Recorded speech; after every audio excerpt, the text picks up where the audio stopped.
to business.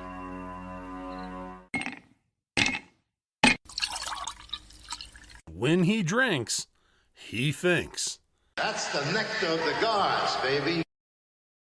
Hello, everyone, and welcome to the #1 liquid-fueled, liquid lubricated show on the interwebs. This is the Whiskey Musings Broadcast. And I have a couple of announcements. First, before I get going here, announcement number 1 is my suspension at YouTube is over. Although I uploaded my past shows that were that didn't get caught during the live streams during my suspension, and then after I uploaded them, I realized, oh, wait a minute, I think I said some things on there that they're probably not going to like. Oh well. If they hit me again, like I pointed out before, if at any time, whether Facebook or Rumble or not Rumble, but Facebook or YouTube or Twitter decide to kick me off, you can always find me on Rumble. And definitely head on over there and get get an account, sign up, and join in on all the fun. We've got the usual band of malcontents and miscreants over there in Rumble. I'm watching them chat.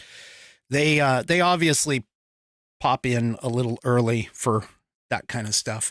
All right, I am drinking Four Roses. Gotta keep the Four Roses going. It's kind of funny. I actually went through and checked the bottles that I have in the store or storage, I should say. And I noticed that at least at this moment, the predominance of the bottles, are Kentucky bourbon. There you go, Bonnie. Kentucky bourbon. I'm turning into a bourbon man. I do still have my one Irish whiskey, but that's okay. I've got 3 different bottles of Kentucky bourbon right now. So anyway, all right. So another announcement. I don't know if anybody saw this realistically or not, but I'm going to go ahead and I'm just going to let everybody know, if you are on if you have an account on Parler, and Parler Parler is no more. This is what you get when you go to Parler. If you go to parler.com, or you try to if you try to go to it on the app won't even the app brings this up. And basically what happened is Parler was purchased by a company called Starboard, and they concluded the acquisition of Parler yesterday.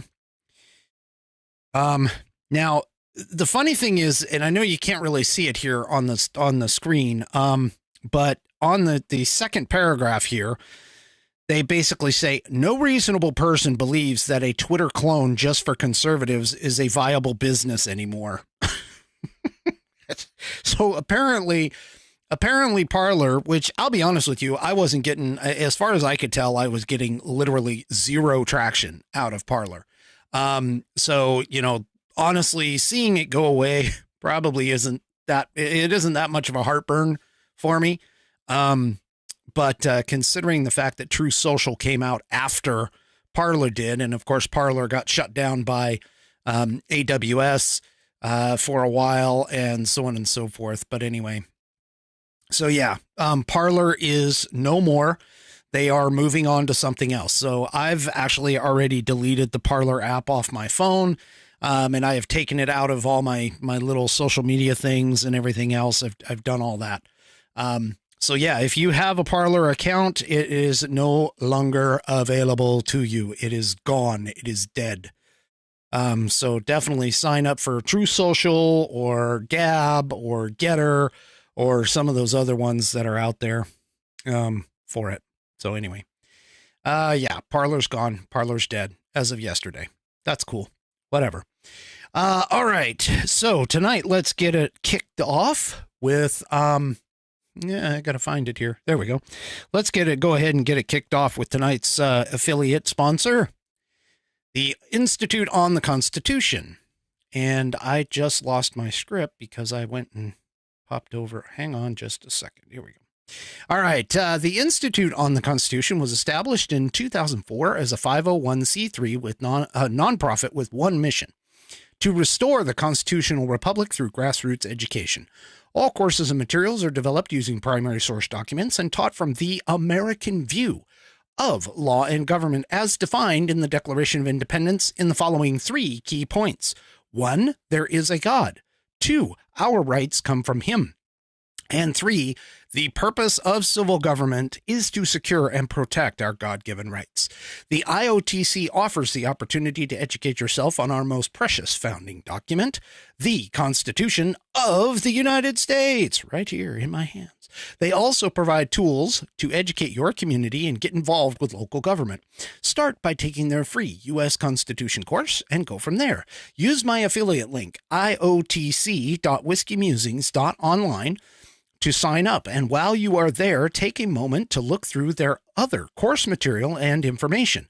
My affiliate link, once again, is iotc.whiskeymusings.online to get great content to learn about our historical founding and support the show in the process. That's IOTC, India, Oscar, Tango, Charlie, .whiskeymusings, all lowercase, all one word, .online. Or if you just want to purchase this fabulous Saddleback leather-bound U.S. Constitution to support the show, go to constitution.whiskeymusings.online. Look at this. This is a fabulous Saddleback leather. It's about 1/8 of an inch thick. They have water-resistant pages in here, as well as take a look at that binding. That binding goes all the way through the leather and the pages. They have a 100-year warranty on this against materials, defects in materials and workmanship. They will either fix it or replace it for you at any time during that time. Great thing to pass down from generation to generation. It is buddy tested, buddy approved. A 13-year-old, my youngest fan's approval is also with this as well. And nice rounded edges and rounded pages. It's just a great resource for us. And so go and get one. Help support the show. Constitution.whiskeymusings.online. And check out IOTC, the Institute on the Constitution. Go check them out as well today. And I thank them for allowing me to be an affiliate and, of course, a brand ambassador. But anyway. All right.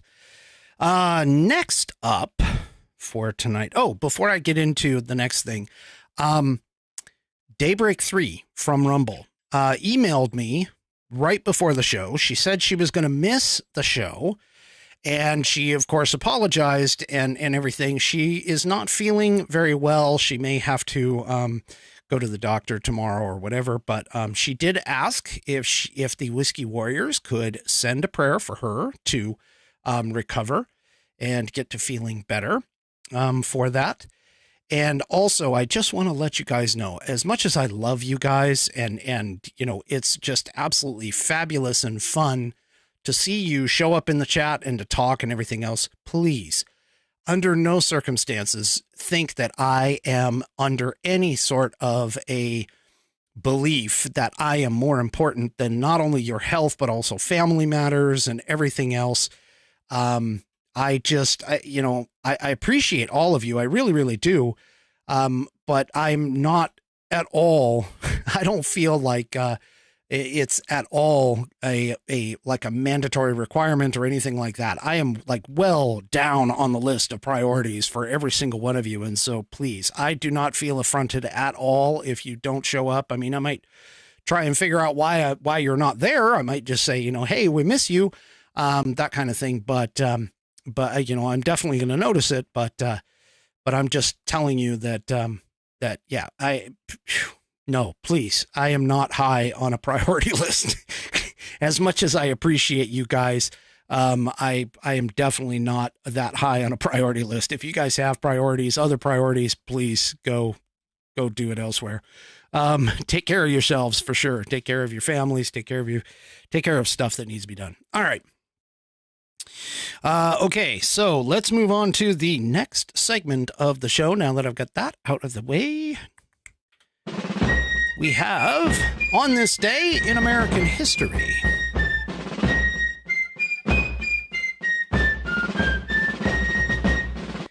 And on this day in American history, of course, we read from the American Patriots Almanac.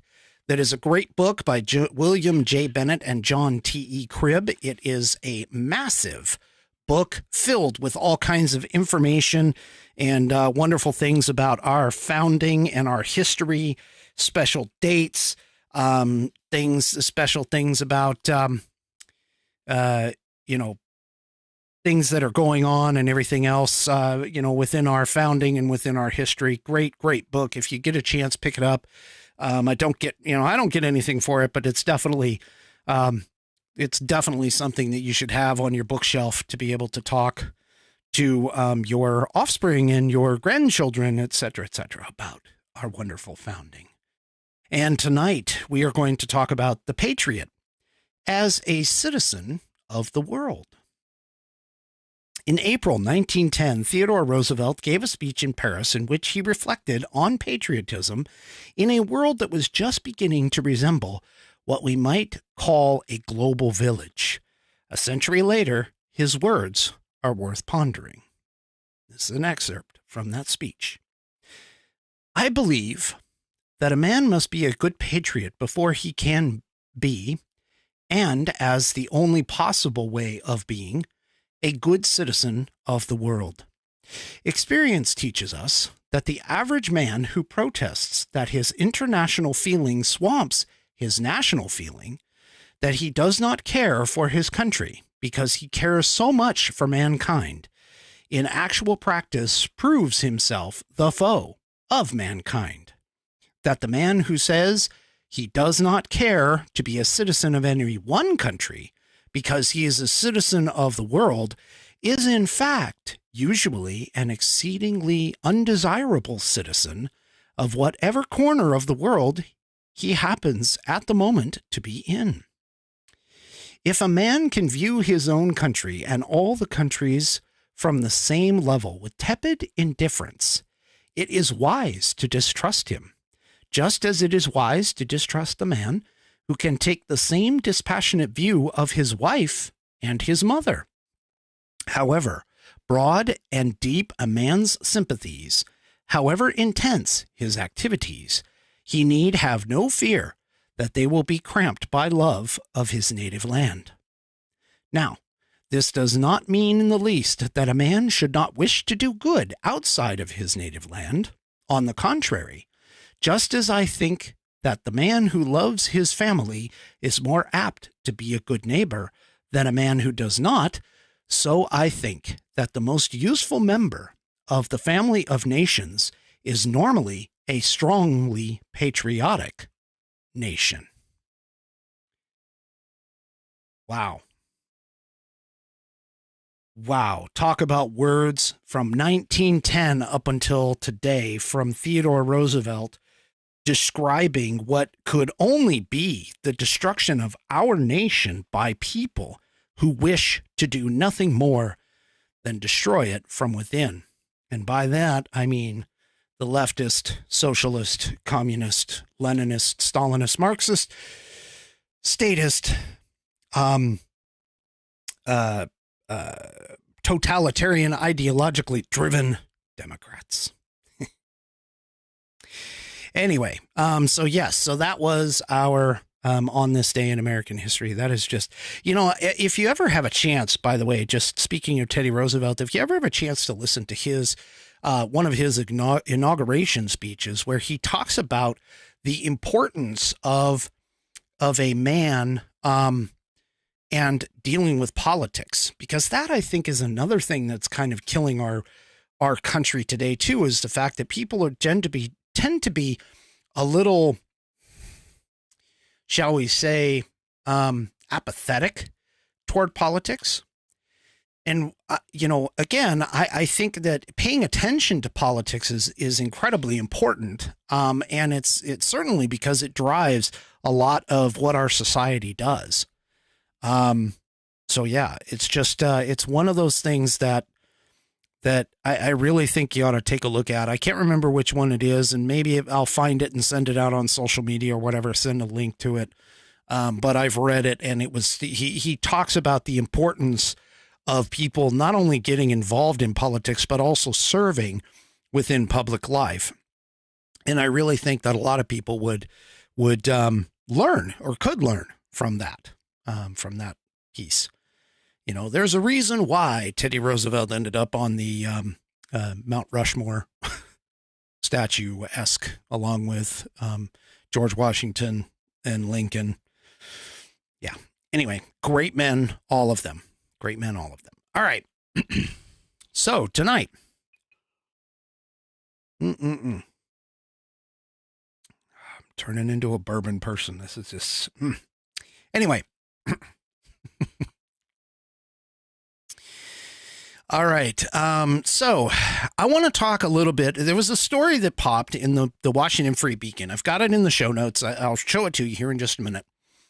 And oh my gosh. All right. I got to throw this up. Congratulations. Snowbell 311 over on Rumble. Congratulations on your pregnancy. We are going to need to watch for when the arrival occurs. You're going to have to keep us on watch for that. I appreciate that. Wow. That is just great. Congratulations to you. To me, there's nothing more important to the best title that I've ever had in my life other than, well, actually there is no other best title in life other than dad. So dad is just absolutely awesome. And by the way, you're getting congratulations over here from YouTube and that kind of stuff. So yeah, we're going to need the due date. Definitely going to need the due date. If you are willing to tell us, of course. So, less than 2 weeks. Holy smokes. Well, that's coming up just in the next couple of weeks. Definitely, when you get the opportunity, because you're going to be very, very busy, but when you get the opportunity to let us know, when the little one arrives, that would be fantastic. I would love for that to be able to pass that along to everybody. That would be awesome. All right. Okay. So big news. I don't know if anybody saw this thing, but I definitely want to let you all know about this. Okay. First of all, the GAO. So, yeah. And you're also getting congratulations, by the way, over from Facebook as well. So, all right. So GAO. So the GAO is the Government Accountability Office. And what the GAO actually is they're kind of called the Congressional Watchdog. They're an independent, nonpartisan agency that actually does work for Congress. So I don't know exactly how independent they necessarily are, but the GAO is supposed to examine how taxpayer dollars are spent and provide Congress and federal agencies with what is essentially an objective, nonpartisan, fact-based information in order to help the government save money and work more efficiently. Talk about oxymorons right there. Save money, government, save money, really? Work more efficiently, really? Government is one of the most horrible places to even have that kind of thought process. But anyway, so the GAO, and here's the article. So let me go ahead and this up. So here's the article. And this is in the Washington Free Beacon. It came out that the U.S. government has no clue how much taxpayer money is actually flowing into China. And what the GAO did essentially, and I've got the report here. I mean, here's the GAO's website. I've got this link in the show notes or the description of the video. You can go and take a look. And there's like a full report. It's like 50 pages or whatever. But to kind of boil it down, the Free Beacon went ahead and read it for us. And they basically say that the federal or the U.S. government does not know exactly how much taxpayer money is being funneled to China each year due to a, quote, incomplete and sometimes inaccurate data. And that's according to the GAO. Apparently, the American government from 2017 to 2021 allocated at least $48 million for partnerships with Chinese Communist Party-controlled entities, including more than $10 million for China's Center for Disease Control and Prevention, which, by the way, played a central role in misleading the world about the origins of coronavirus. Here we go. YouTube's going to kill me right now because I'm just saying, if you're over on YouTube, please do me a favor, get over to Rumble. I'm telling you, this is going to kill me. But anyway, so the article continues here, but the full extent of this funding remains unclear. Much of this money was awarded to the National Institutes of Health, the NIH. Oh, gee, where do we know about that? Fauci? Anyway, to Chinese universities and government-controlled research centers. Partnerships at these institutions have been under the congressional microscope since the start of the coronavirus pandemic, and the determination that the virus likely leaked from a Communist Party laboratory that received U.S. government funding. Michael Sobolik, a veteran China analyst and fellow at the American Foreign Policy Council think tank, said the federal government should be increasing its efforts to account for every taxpayer dollar sent to China and CCP linked entities. He says, Sobolik said, it's a standard practice for the U.S. government contractors to not report small sub-awards. That makes sense generally, but it presents some problems in the China context. Washington owes it to the American taxpayer to account for every dollar spent within our borders or within the borders of our greatest geopolitical adversary. Peking University, in the article, Peking University, which means a partnership with the Communist parties, defense industry and nuclear weapons program, received nearly $6 million from the U.S. government during the years covered by the report. Peking also conducts classified work on semiconductors, satellite communications, flight propulsion, and computer science, according to a Washington Free Beacon report in 2021. Other CCP schools, including Wuhan University, Fudan University, and the Chinese Academy of Sciences, received six-figure cash awards from the U.S. government over the course of the 4 years tracked in the report. This funding in particular could raise red flags since Chinese schools feed the Communist Party's military sector, including its spy operations and research on advanced weapons. They continue. At least 15 Chinese universities have been implicated in cyber attacks, illegal exports, or espionage, according to the Australian Strategic Policy Institute. Oh my gosh. Over $809,000 were also awarded to individual Chinese recipients whose identities were not disclosed. All told, according to the report, U.S. agencies reported obligating approximately $22.8 million through assistance awards and approximately $25.2 million through contracts. Now, the key, I'm not going to read the rest of this to you, but seriously, I mean, you've got to check this. You've got to check out that report because, it's really, really bad. But down here at the bottom, it says the State Department, for instance, paid $4.3 million to a, quote, company in China to obtain internet services at the U.S. Embassy and consulates throughout mainland China. And roughly, according to the report, about 94% of the federal funds that were awarded to China came from the NIH, the Centers for Disease Control, the U.S. Centers for Disease Control, and the State Department. Yeah. So we're actually funding China with our tax dollars. Can you believe this crap? Oh my gosh. And we're just sending more and more money to go in everywhere else. Well, guess what? It's not just China that we're sending it to. Now, this next article that I'm going to talk about, first of all, the individual who wrote it is, I'm hearing mixed results. So I'm a little hesitant to go ahead and show this, but considering the fact that we're already being proven that we're sending off money to China, this actually does not really surprise me. So according to the National Pulse, Zelensky and his generals embezzled at least $400 million from the U.S. aid last year, according to intel sources. Now, here's the thing. The person who's writing the article or who is suggesting this is Seymour Hersh. Now, for those of you that don't know, Seymour Hersh made his bones as like a single article that actually turned out to be right. Since then, he's been having a little bit of a problem. And let me just see.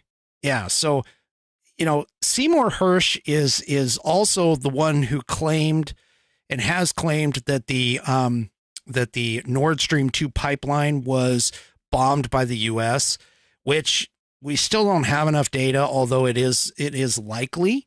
Okay. But yeah, so just kind of take this with a grain of salt, realistically, until we get some more information on this. And like I said, I usually don't like to produce stuff that I'm not entirely sure of. But in this particular case, yeah.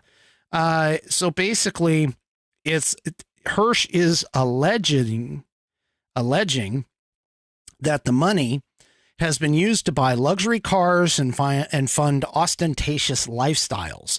He's also alleging that the director of America's CIA, William Burns, went so far as to present Zelensky personally with a list of 35 generals and senior officials whose corruption was known to the CIA and others in the American government. Zelensky, he goes on, Hersh claims, publicly dismissed 10 of the most ostentatious officials. More damning for the Ukrainian president, however, is the claim that the senior generals and government officials in Kyiv were angry at what they saw as Zelensky's greed, alleging that he was taking a larger share of the skim money than was going to the generals. All right. So, yeah, I just, oh, there's some more stuff in here about embezzling oil money. Obviously people, I mean, come on, let's be honest. War is one of those things that, the ruling party gets over on. There's a reason why the ruling party, and the warmongers make so much money off of war. But anyway, so yeah, it's just,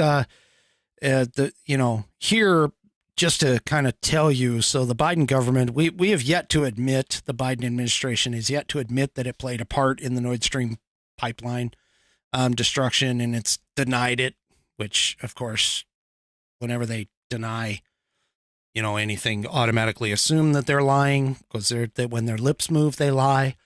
But anyway, so if people start actually auditing and taking a look at all of the money that we're sending elsewhere, first of all, I mean, I don't know if anybody knows this, but there was a huge ton of fraud that was being perpetrated during the COVID money drops and everything else.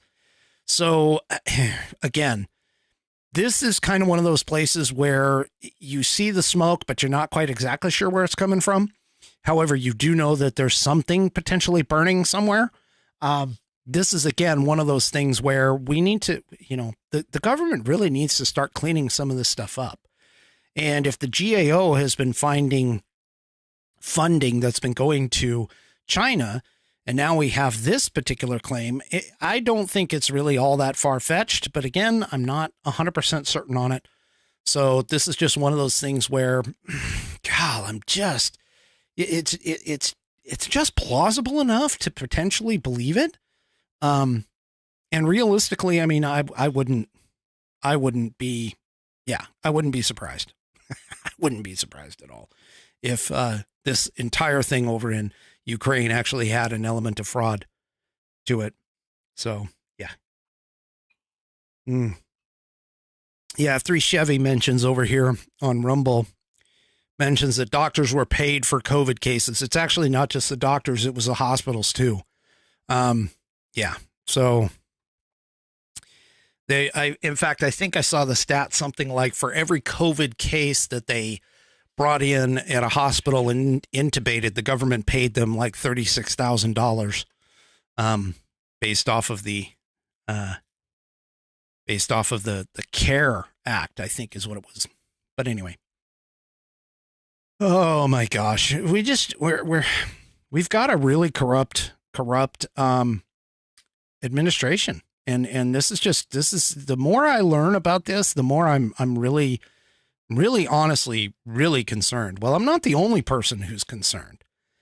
You know, contrary to what the mainstream media is passing out to everybody, and trying to tell everyone that, oh no, not everybody is believe me, when I say this, and this is 100% true because the polling data shows it, is that the United States is on the wrong track. We are seriously on the wrong track. And I'm not the only one who thinks this. I mean, obviously my entire audience thinks the same thing. Unless I have some leftist out there who's listening and hoping eventually we'll get red pilled. But here we go right here. Here's a poll that was done by YouGov America and The Economist. It was a paper that helped initiate the poll. But one of the questions that they asked as a part of the poll was the direction of the United States. And if you look on this chart here on the graphic that I'm showing, the red is showing off on the wrong track. The green is showing that we're headed in the right direction, which why anybody would say that. And I don't even know how they got 32% of the people to say that we're headed in the right direction, generally headed in the right direction. Those people must seriously be drinking the Kool-Aid. But the grays are saying that they're not sure. And so there's less than 10% there. In fact, there's not even 9%. It's at 8.8%. But 59.2% of the country, or the people surveyed. Now, to give you kind of context on this, they only surveyed 1,500 people. Okay. But out of 1,500 people, 59.2% of those who responded basically said that we are on the wrong track. All right. We're on the wrong track, folks. We have been for quite some time, actually. You know, and honestly, I don't know where to necessarily go with this. But, you know, this isn't the only poll, by the way. This isn't the only poll that is that way. So realistically, yeah, it's just, this is just tough. This is rough. And the other thing too, that, you know, Biden keeps coming on. I play around on Twitter a lot. But Biden keeps coming on, or at least his intern that types for him, because God knows the man can't put together a full sentence anyway. He was a complete embarrassment over in Ireland, by the way. I don't know if anybody saw that, but before he left, he had some sort of a big, huge send off kind of thing. And he was acting kind of like a rock star. They had music playing and some smoke and stuff like that. He walked down a stage, et cetera, et cetera. But the guy is just he's a freaking embarrassment. I'm sorry. Between him and our VP, anyway. So one of the things that, I kind of got off track here, but one of the things that, has been a big topic, especially here recently, all the time on Twitter, is they keep posting about how wonderful this economy is. And they're trying to convince people how wonderful the economy is. And I keep going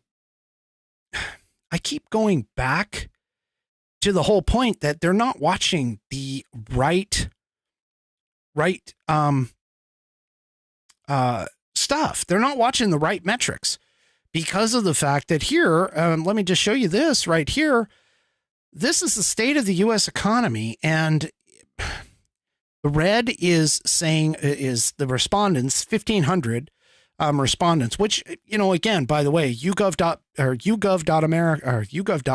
I should say, and The Economist, neither one of them are right-leaning outlets, by the way. They are only, they're left-leaning as it stands. So I would imagine the 1,500 people that they polled are probably left-leaning, and this makes these numbers even worse. But the red indicates that the economy is getting worse, at least people believe it is. The blue indicates that those people think that it's about the same. I don't know where they got the green who are saying it's getting better, because it's definitely not. And then, of course, there's the not sures down there at 5%. But the key here, though, is 50.9% say that the economy is getting worse. That the economy is getting worse. And there's a reason for that. And it's mainly just because of the fact that they're not paying attention to the actual things that are going on in the American economy. For an example, American consumers, and this came from the Epoch Times, but American consumers show signs of weakness as retail sales drop sharply. One thing you've got to understand is that when people don't have a lot of disposable income, they are not going to go out and buy a bunch of stuff. To me, that's a huge indicator as to whether or not people in America feel comfortable about the economy and about their money that they have available. And so, in this particular case, the willingness to spend drives the economy. Straight up. And it showed signs of faltering in March as retail sales fell by 1%. It was a far sharper decline than analysts expected and 5 times lower than the previous month's 0.2% pullback. So consumer spending accounts for around 70% of the U.S. economic output, and retail sales serve as a key barometer. A market analyst named Charlie Bilello, Bilello, said in a post on Twitter, the U.S. consumer is pulling back. In the article, retail sales fell for the second month in a row, data from the U.S. Census Bureau shows, with a 1% decline exceeding consensus forecasts by a 0.4% drop. Okay. After adjusting for inflation, though, the story is far worse, Bilello added, noting that inflation-adjusted retail sales actually fell 3.3% in year-over-year last month. So-called core retail sales, which strip out automobiles, gasoline, building materials, and food service, fell 0.3% last month. This was after core retail sales grew by 0.5% in February. Core retail sales mostly correspond to consumer spending component in the GDP. Another measure of retail sales excludes just automobile sales, or that excludes just automobiles, fell by 0.8% in March after remaining flat in February. Okay, so essentially what's happening is people are starting to save more money. And the reason why they're trying to save more money, of course, is that they're just, the American consumer just doesn't have enough money in their pocket to go ahead and start spending again. So anyway, this is just bad. It really is. American consumers are showing a sign of weakness on this. And that's not the only thing. But apparently a recession, now this is an opinion piece that came out in the Epoch Times. It's by Michael Wilkerson, that came out yesterday. And according to him, he's saying that the rising cost of living, tightening credit, slowing consumer spending, along with a decline in real wages and retrenchment in the jobs market, are each conspiring and threatening to move the U.S. economy into recession later this year. Despite lower headline CPI, Consumer Price Index, inflation is still taking its toll on American families. Just released CPI data shows the headline inflation figure came down from 6% to 5% in March. Now, this is something that Biden keeps pushing, is he keeps saying that they're dropping, our inflation is lowering. But one thing I want to tell you, though, or one thing I need you to understand is that even though it's dropping to 5%, that's still higher, much higher than the 2 point something percent when Biden took office. It's still high. I mean, that's the thing. But it also says here in the argument, or in the article, however, the headline number masks continued high inflation in the two most important spending categories for working and middle class Americans. Households are feeling the pressure as prices of food and shelter continue to climb faster than overall CPI, and more importantly, faster than wages. So these are the two things that are rising that matter to most Americans, which is the price of food and the price of shelter. Okay, folks? So for half of the American families, housing and food comprise half of total household expenditures. Unfortunately, the consumer price indexes for food and shelter not only remain persistently high, but also in the case of shelter, it continues to grow. For example, food prices increased 8.5% in March, a modest decrease from 8.8% annual increase 1 year ago in March of 2022. Shelter increased by 8.2%, a significant increase from the 5.0% increase the previous year. In other words, food and shelter prices are up 18% and 13.6% respectively over 2 years. Families are struggling to keep up. Now, this, of course, talks about, hourly wages and things of that nature, being only up about 4% over the year, which inflation adjusted terms, that means that real wages are actually down because we're at 5% inflation. So you're actually losing 1% of your income due to inflation. Okay. So, but according to the U.S. Bureau and Labor Statistics, real average weekly earnings are down 1.6% on an annual basis as of March 2023. So again, I got to tell you, we're back to the point. Biden has absolutely no freaking clue what he's doing. He really doesn't. And he keeps talking about all these jobs, like, oh, the jobs, we've got jobs. I'm always building on jobs. Okay, well, cracks are forming in the U.S. labor market as job losses increase in tech and building sectors. Okay. So, despite a robot, now this is from the Epic Times also. This is by Andrew Moran. Despite a robust March jobs report, market analysts assert that cracks are beginning to form in the labor market, warning that the banking turmoil may be a contributing factor to easing employment growth in the coming months. Mike Fratelloni.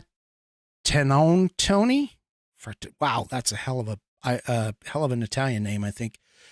He's the chief economist for Mortgage Bankers Association. He predicted in a research note that the unemployment rate will actually rise to about 5% this year.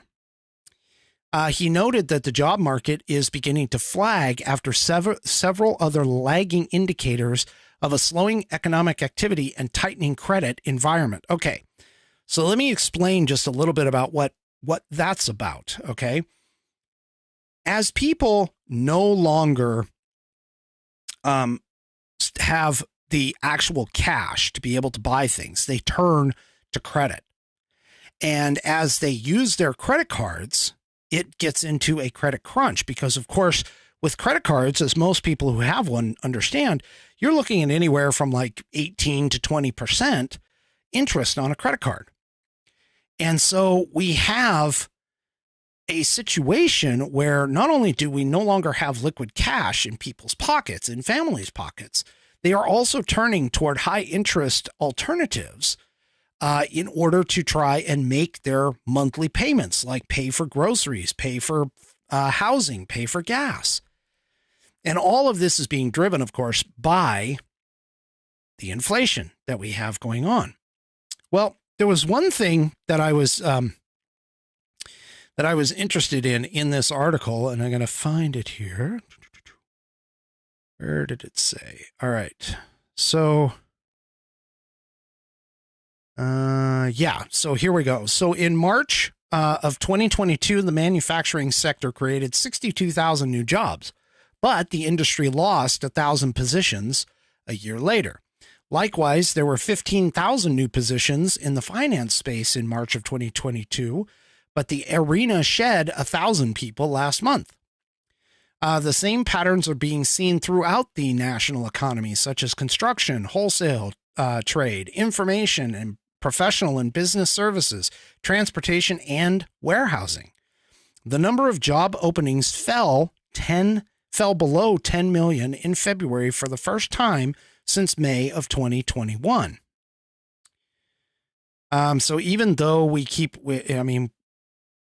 losing, we're losing jobs. I mean, even though we supposedly made them, we're still losing it. Okay.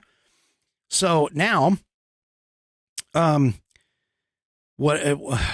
Jill Gonzalez, a Wallet Hub analyst, also said that farming, fishing, and forestry jobs are also seeing high unemployment, which has more to do with technological advances and less about the current economy or pandemic recovery. And then ADP, which is issues a national employment report, highlighted that small to medium businesses, or SMBs, led the payroll growth in March. However, a Morning Consult study found that SMBs, small to medium businesses, are beginning to experience a hiring slowdown in the aftermath of the Silicon Valley Bank and Signature Bank failures. With tighter credit conditions coming, SMBs plan to slow their hiring as they grapple with a diverse array of challenging market developments. Okay, this actually leads me into my next article, which, for those of you that don't know, our economy is not actually run by the Fortune 500s. Okay. I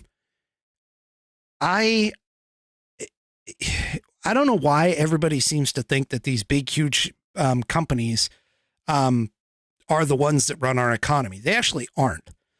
A high percentage, and I'm not exactly sure where that percentage is, but I think it's somewhere in the realm of like 80% of the employers in this country are actually considered small to medium businesses. They're not the big, Amazons, IBMs, these big places. They're actually smaller. They're small businesses, small business owners, and so on and so forth. Well, when you start impacting those small businesses, what you end up with is you end up impacting the economy in a much bigger way than what you would with taking out like a large corporation, say like Bed Bath & Beyond or something like that. Okay. Now, this article comes from the Political Insider, but check this out. Small businesses getting swamped under Biden's failed left-wing economic agenda. And basically this is, it is an opinion piece, but it makes a good point. Okay. It makes a really good point. As a small business owner, and actually I am now a small business owner. I'm a small business of one because of the Whiskey Musings Broadcast has turned into now a business. I now own the business. But the thing about it is that you have all of these small business owners, people who are barely keeping afloat anyway. They're getting into credit crunch problems. They're getting into all these different things. But here's a piece or a part of the piece that I wanted to tell you. So, for instance, this year, private bankruptcy filings exceeded the highest point during the COVID pandemic. In February of this year, bankruptcies saw a 73% increase from the highest point in June of 2020. February saw over 31,000 bankruptcy filings, up 18% from a year prior. But not just small businesses have felt the sting of bankruptcy. In February of this year, Chapter 11 bankruptcies were up 83%. Now, for those that don't know, Chapter 11 is essentially a reorganization. Chapter 13 is a complete closure and sell-off of all the business assets, okay? So, Chapter 11, or reorganizations, were up 83%. Those are typically utilized by larger businesses also. So what gives? All I hear is how great the economy is doing thanks to the measures being put in place by the Biden administration. But yet we're still having, bankruptcies happen over and over and over again. All right. So Uncle Joe is further down in the piece, says, I got to read this paragraph too. So for those of you who didn't do so well in high school business class, increased taxes means pay cuts for workers, increased prices for goods, and decreased growth opportunities for the businesses you know and love. Well, yeah, because a business doesn't just have a huge amount of cash that it can just start doling out. These businesses take things like taxes and payroll and all of these things, and they put them into the cost column for the business. And then as costs increase and the profit margin starts decreasing, what they end up doing is they end up raising the price in order to make sure that they can kind of maintain a profit margin. It's not, these people, especially the Bernie Sanders and the AOCs of the world, they sit there and they think that these businesses are out to gouge customers. By the simple law of market law of supply and demand, they can end up putting themselves out of business if they price themselves higher than what the market it can bear. And so most business owners will be shooting for a target price that is going to be at or just below their competitors, because of course they want to push and make money. The only way they can make money is if they sell those goods and services. All right. So anyway, the point being here is that the Biden administration obviously failed economics. So did AOC, even though she has a degree in economics. Now, continuing on, just one more article or one more paragraph in the piece. Uncle Joe wants to increase the corporate tax to 28%, one of the highest corporate tax rates in the industrialized world. While President Biden and the progressives he's in bed with like to claim this move is merely meant to tax the rich, as AOC so stylishly sported on her overpriced dress at the Met Gala, his tax hike will affect small businesses perhaps more so than larger corporations. While big businesses can move their operations overseas, outsource, and pass on costs, most small businesses don't have that option. Instead, this hike will make it more expensive for them to do business. And again, this is just proving over and over and over again, Joe Biden, having had 40 years in the government, has literally no idea what he is doing. And what's even worse is the fact that he is pushing this green agenda that's causing issues with raising prices for consumers. And this comes from Just the News. Robin Hood in reverse. Biden green agenda raising prices for consumers, but is also raising profit for Dem donors.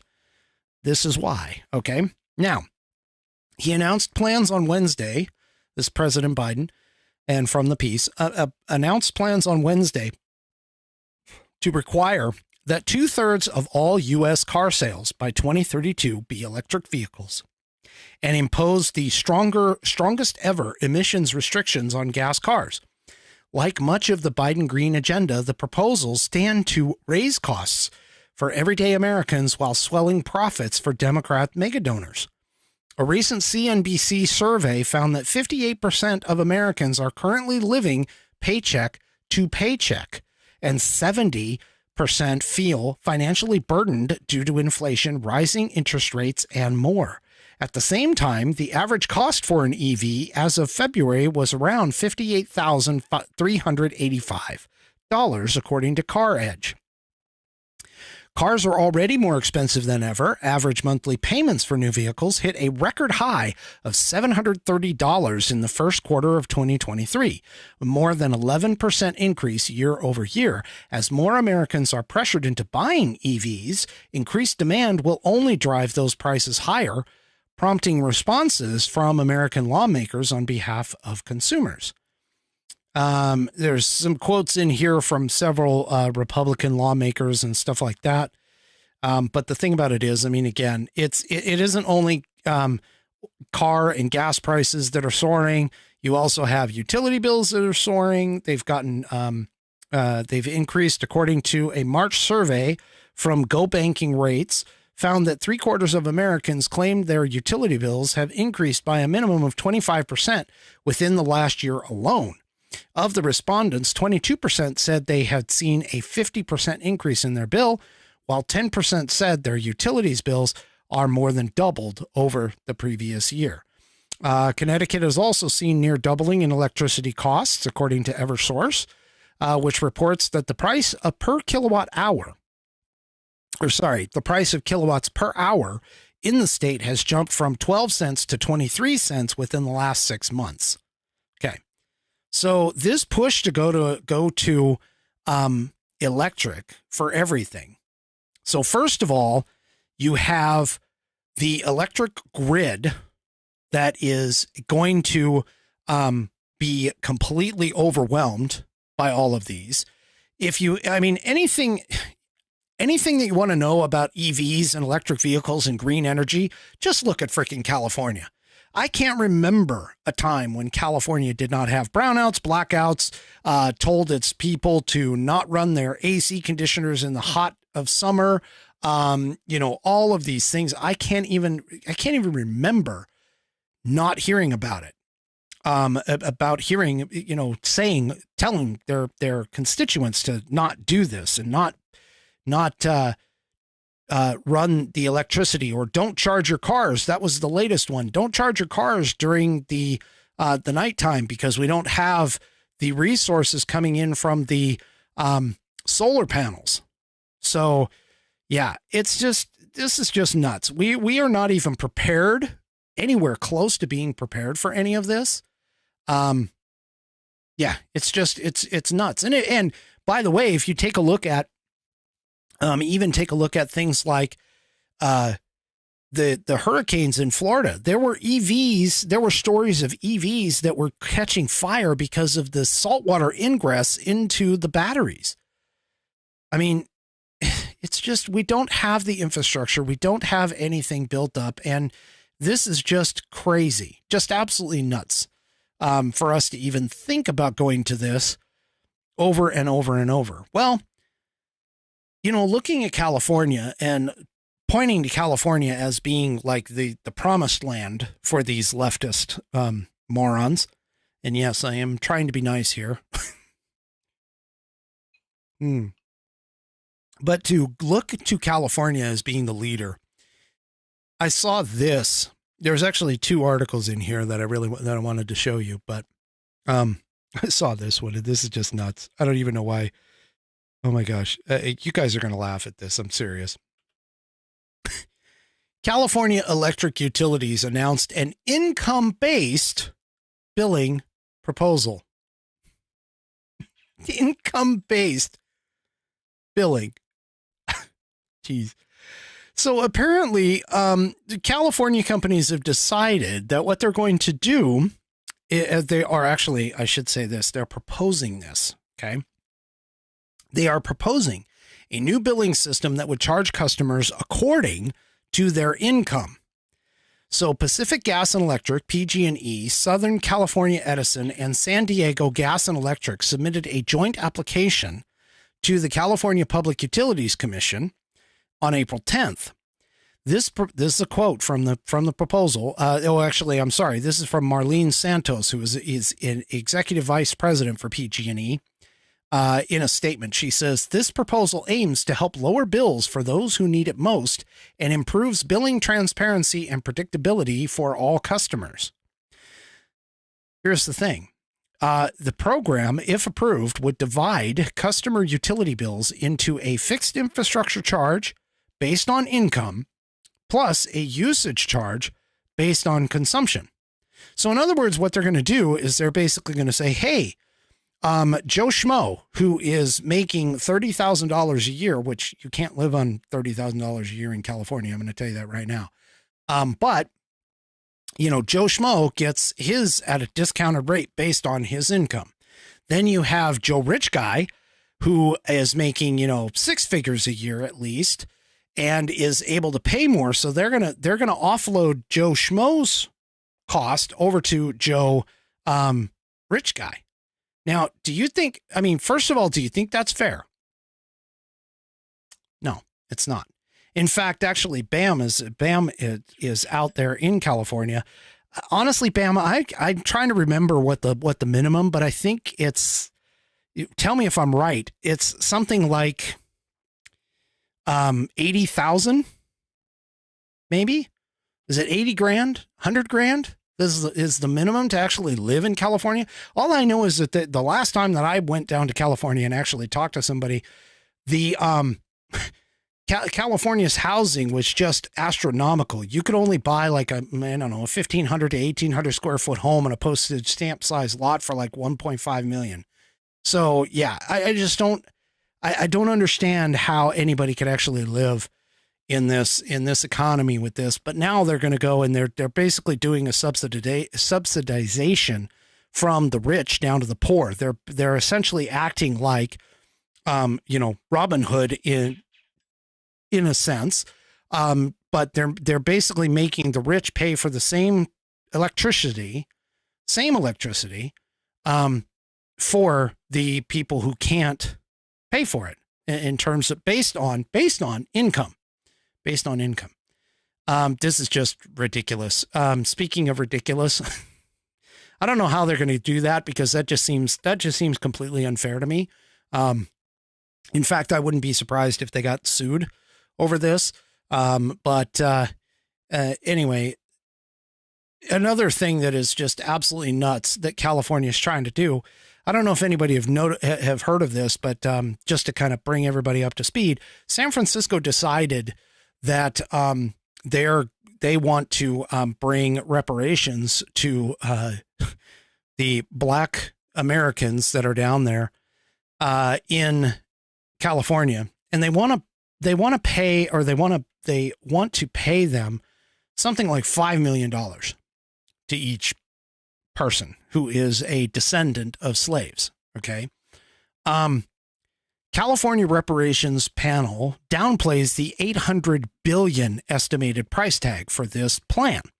Now, the funny thing about this entire plan here is that it's all going to be coming from taxpayers. So I don't even know where they're going to get the money. First of all, because I don't know if anybody's noticed, but California actually has a deficit. They are losing more people than they're gaining when it comes to this stuff. But anyway, Cheryl Grills, who is a member of the California Reparations Task Force, told Cal Matters in an interview that the total dollar amount was the, quote, least important piece of their reparations proposal. I'm sorry, the total bill is the least important piece? Give me a break. They are still trying to sort out, apparently this committee is still trying to sort out on what to actually pay the direct descendants of Black slaves in the United States who happen to live in California. Now, the funny thing about this is that they are trying to pay people who happen to live in California, even though, first of all, the cost itself is 3 times what California's annual budget is. That's number one.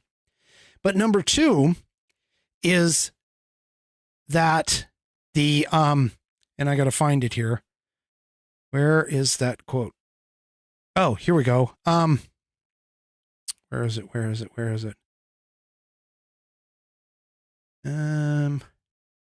I can't find it in here, but oh, here it is.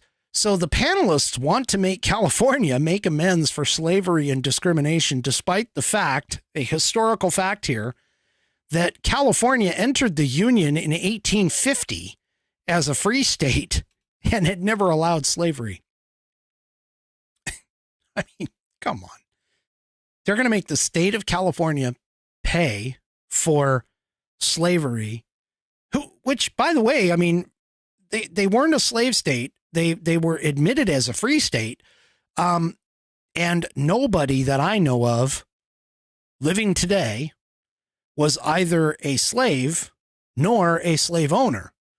So essentially what's happening here is they are taking the people who, and my family didn't get over here to the country, okay, until 1900. So why am I being charged when my family's never owned slaves? As far as I know, my descendants weren't even here in America at the time that the Civil War even happened. Slavery was already abolished by then. How is it that I am going to have to pay for this?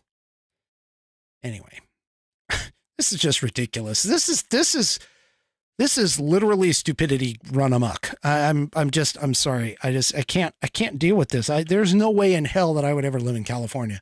It's bad enough that I live in Washington State. That's pretty much bad as it is.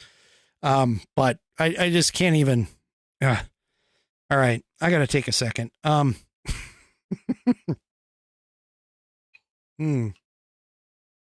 got to take a second for this.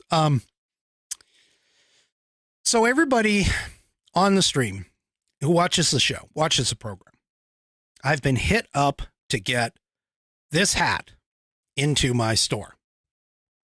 And I have been telling you guys over and over and over again that I am working on it. Okay. Well, I took a step closer, to this. It's coming soon. I promise. Okay. It is coming soon. I have the manufacturer of the hat. I can get it. I can get the hat. No big deal. But I wanted to make it, unique, not just like what you can go and buy in every single store. So one of the things that I've been looking at and thinking of, and I got to bring this out. Let me get rid of this window here. One of the things that I've been thinking of is how could I do something with it to make it, unique. And unfortunately, I mean, the manufacturer of this is unfortunately made in China, of the hat. Okay. The thing is made in China. That's unfortunate, but I haven't been able to find an American counterpart yet, an American made counterpart. So, but here is what I am going to bring to the hat. I have these on the way coming. They are going to take a little bit of time to get here because of the way they have to make it. But these are patches. And what I'm going to do is I'm going to take the patch and I'm going to put it right here on the front. Okay. It's going to be, I'm hoping going to be tying it down or stitching it into the straw here, but it's going to be stitched in and I'm going to have it here on the front. It's going to say Whiskey Musings.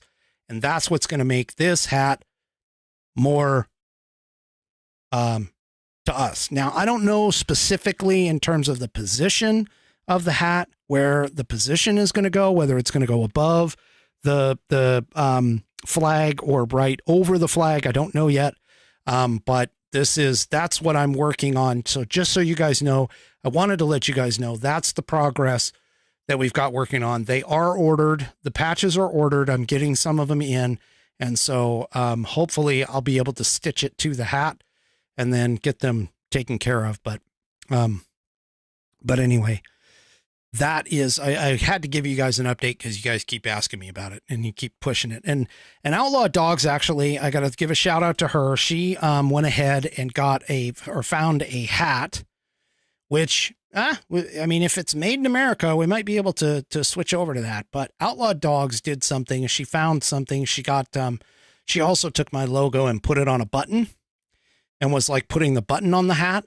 If you're on Facebook, you can go and take a look at Facebook. She's got it posted there if you follow her on Facebook. But anyway, I'm just, like I said, I'm working on it. It's just taking some time. So just relax. It's coming. I promise. Okay. I'm still working on it, but it's coming. Anyway, I wanted to give you that kind of an update. All right. Okay. So now, there was a big speech and rally, and I just want to cover this, really quickly before I get into the question, for tonight, because I'm looking at the time and I can see I'm starting to run out of time here. But, the big thing happened this week was the NRA, had a convention. And of course, as usual, the NRA goes ahead and puts together a, oh, and by the way, sorry, before I get into this, Outlaw Dogs, if you guys want a button or something, talk to Outlaw Dogs. I'm not going to feature the buttons. I'm not going to do anything with the buttons, but if you want a button, that has the Whiskey Musings logo on it, I give her permission. She can go ahead and make, or do the thing with the buttons. I don't have a way of doing that, so I'll just leave that to her. But anyway, to get back to this. So the NRA went ahead and had a convention. And, as a part of that convention, of course, you have prominent Republican speakers usually, who go and do this. Okay. And so, who go and excuse me, who go out and speak. And one of them, of course, is our illustrious number 45, and hopefully will be number 47, President of the United States. He went and spoke. Now, this is where the leftists are going crazy, going nuts, because Trump calls for armed security guards at every school in America at the NRA conference. Now, all right, look, it's obvious. We've had, 20 years or so, 30 years, 40 years of gun-free zones on campuses. And we've had, 10, 20? I don't even know how many now. I can't even count. I don't know right off the top of my head the numbers.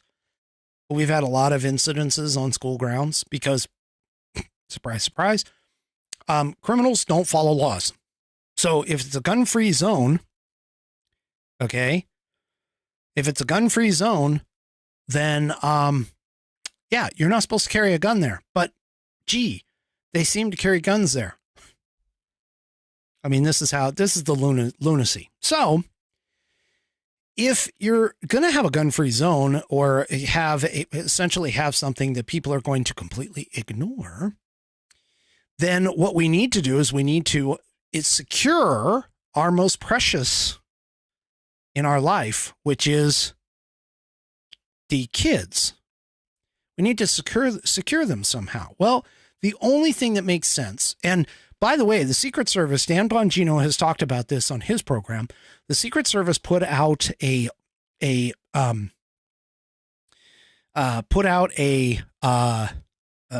pamphlet that they suggest you hand out and give out to, the school boards and so on and so forth on how to prevent an attack on a school. And it's given out by the Secret Service because, let's see, they are the most premier organization with regards to protecting, high value targets, high value people like, I don't know, our president. But anyway, they put together this pamphlet and they put it out. And as a part of that, they did say that you needed to have armed teachers in schools. That was one of the preventative measures that could be taken. And so Trump is not alone in calling this out. In fact, many other people have called this out on multiple occasions. Okay. But of course the left wants to get rid of the weapons. And so they cannot foresee taking any other action other than getting rid of weapons, even though we know for a fact that getting rid of the weapons is not actually going to get rid of the weapons. It's only going to get rid of the weapons that are in the hands of law-abiding citizens. Criminals are just going to go, yeah, whatever, double-barreled middle finger, family-friendly for tonight, but double-barreled middle finger to anyone who is out there, trying to do harm. They're going to go ahead and just, whatever. So anyway, so Trump, of course, called for armed security guards. There's a bunch of other things that can be done too, but of course, he's going to be demonized for this as well. Well, kind of ironic that you actually have not one, but two potential Republican candidates. Now, as far as I know, this second person who spoke at the NRA has not officially declared. However, he is generally thought of as running for the president, but Pence also has now taken a target and put it on his back or his front or whatever else from the left, because he calls for a federal death penalty law for school shooters, which, you know what? I'll be honest with you. I don't think it should just be school shooters. I think it should expand to anyone who takes, say, more than 4. Let's just call them all mass shooters. Just mass shooters. Let's just do that. Okay. But anyway, so Pence also calls for the federal death penalty law for these people. Now, I'll be honest with you. I'm not against that. In fact, I actually think that, we need to do a lot more in our criminal justice system. We need to up, not lower, but up the incarceration and the punishment for crimes, because of the fact that I believe in this thing called the power of deterrence. The power of deterrence literally, let me just say, literally, you make it harder to do the crime than it is to not do the crime. You make the punishment so horrible that they are not even going to want to do the crime. Okay. That's how you stop crime. I mean, people wonder why thievery in, the Arab countries is so low. Well, it's pretty simple. You only have 2 hands. If you commit a crime or commit stealing over there, they're going to go and whack your hand off. Okay. If you're caught. So that alone is enough to make people think twice about stealing. And so what you end up doing is you end up making the punishment for the crime much, much harsher and more scary than keeping yourself straight. Okay. So anyway, the point being here is that, again, I just think, first of all, the NRA, regardless of what you hear, there's not a single NRA member who has ever been a part of any of these shootings. In fact, the statistics have shown that most of them, not all, but most, are Democrat. Most of them, not all, but most. Well, actually, I will say all. I will say all on this. All of them have a mental illness, because you almost have to have a mental illness in order to want to wish and actually carry out ill will on, innocent bystanders. So all of them are mentally ill. And those are like 2 commonalities right over the top that yeah. So there you go. Anyway. All right. Obviously, Mike Pence and Donald Trump are villainized all the time anyway, just because of the fact that they are who they are and they are trying to do what they are trying to do. But hey, that's the nature of our politics today. Vilification of everything. All right. So let's get on to questions for whiskey. All right. And this I gotta make sure I take this out so it doesn't go off next time. All right. So tonight's question comes from 3 Chevy over on Rumble.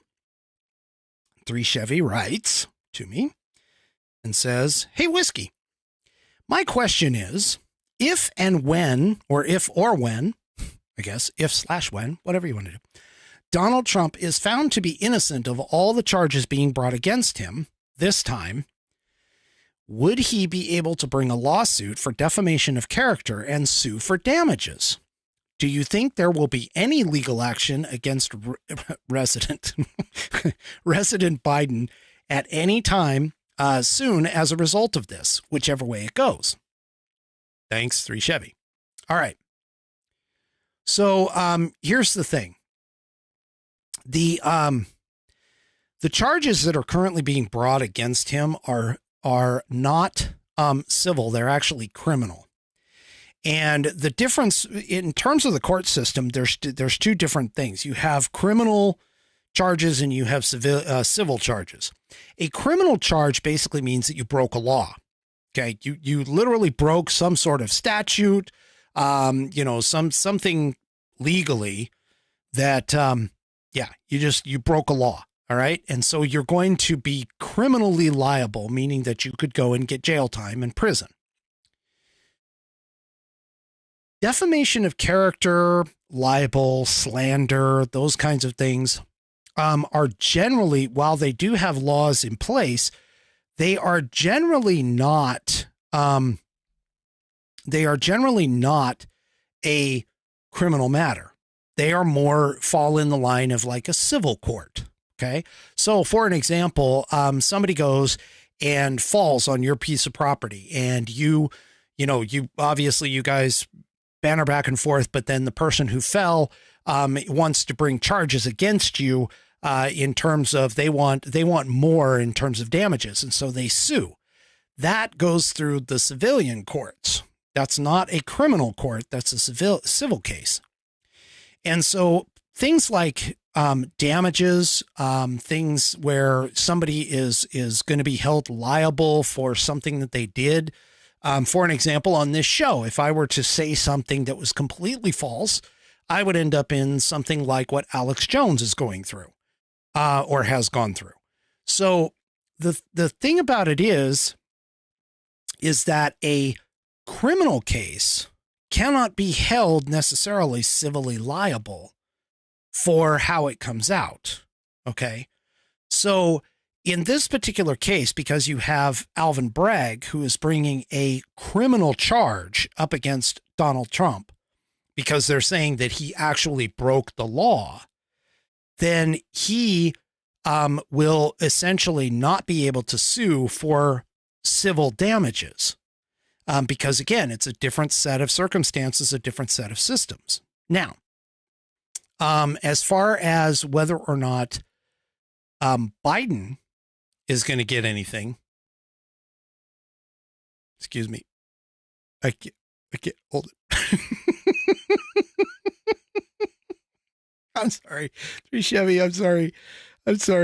You actually think that Biden would ever get charged with anything under this DOJ?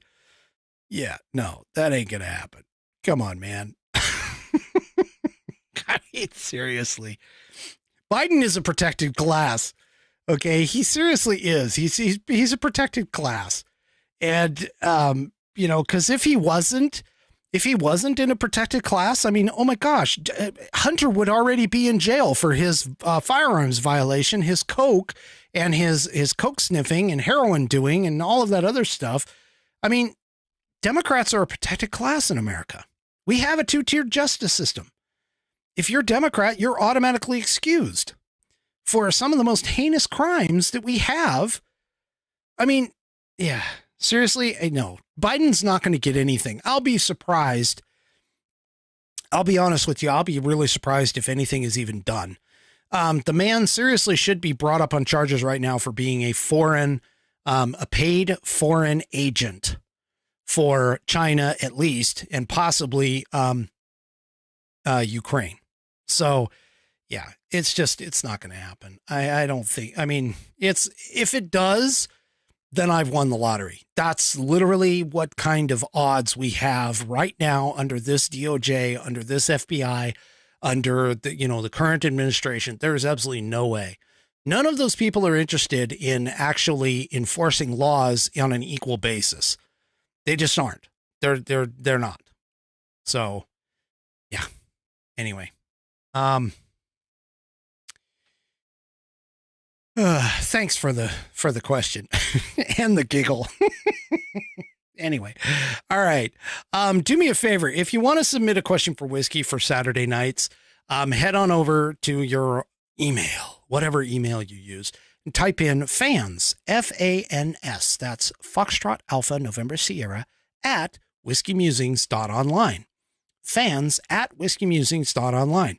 Drop me a line. Tell me it's questions for Whiskey.